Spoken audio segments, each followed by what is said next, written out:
Car je répandrai des eaux sur le sol altéré, et des ruisseaux sur la terre desséchée. Je répandrai mon esprit sur ta race, et ma bénédiction sur tes rejetons. Ils pousseront comme au milieu de l'herbe, comme les saules près des courants d'eau. Ésaïe 44, 3, 4. Nous étions comme dans un désert lorsqu'il nous trouva. Deutéronome 32, 10. Nous étions nous-mêmes stériles, très stériles, sans aucun espoir de devenir fertiles un jour. Vous n'améliorerez jamais l'état d'un désert en essayant d'y verser de l'eau. Il restera un désert. Le Seigneur nous dit, dans Ésaïe 44, au verset 3 et 4, qu'il désire nous donner le Saint-Esprit comme un fleuve.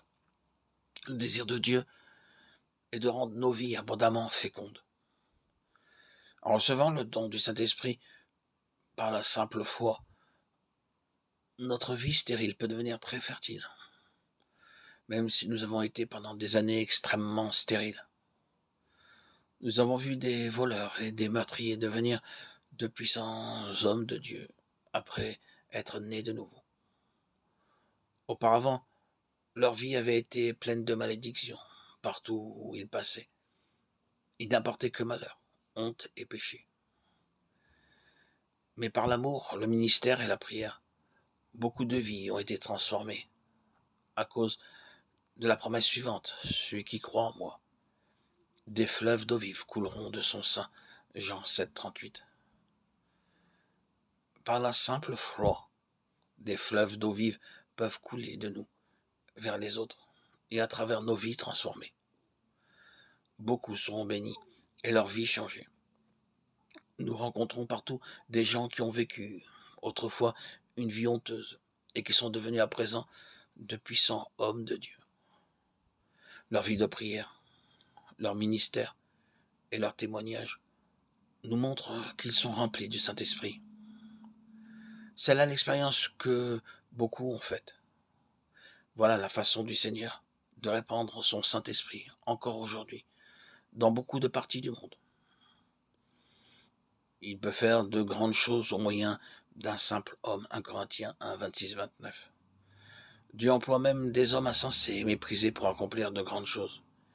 Et en transformant quelques vies, il en transforme ensuite beaucoup d'autres.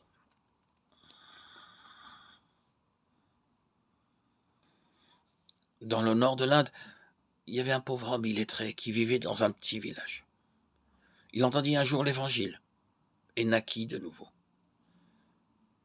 Les missionnaires lui dirent « Maintenant tu es en danger, viens habiter chez nous, sur la station, là tu seras protégé. » Mais il répondit « Dieu ne m'a pas sauvé pour être en sûreté, mais pour être son témoin. Qu'ils me haïssent, ces gens qui m'en veulent pour ma foi. Je veux être le témoin de Dieu, son ambassadeur. » Et bien sûr, tous les gens du village le haïrent pour avoir choisi Jésus. Ils lui dérobèrent ses affaires et ne lui permirent pas de puiser l'eau à leur puits. Il devait se rendre dans un village voisin et y boire de l'eau trouble. Mais il se mit à prier pour eux.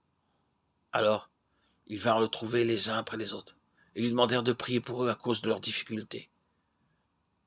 Ils avaient compris qu'il était un homme de Dieu.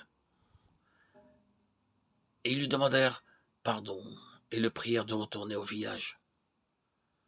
Voyez cette histoire. Dieu peut changer les insensés, les illettrés, les méprisés, et il peut les remplir de son esprit, afin que par leur ministère, beaucoup de vies puissent être transformées.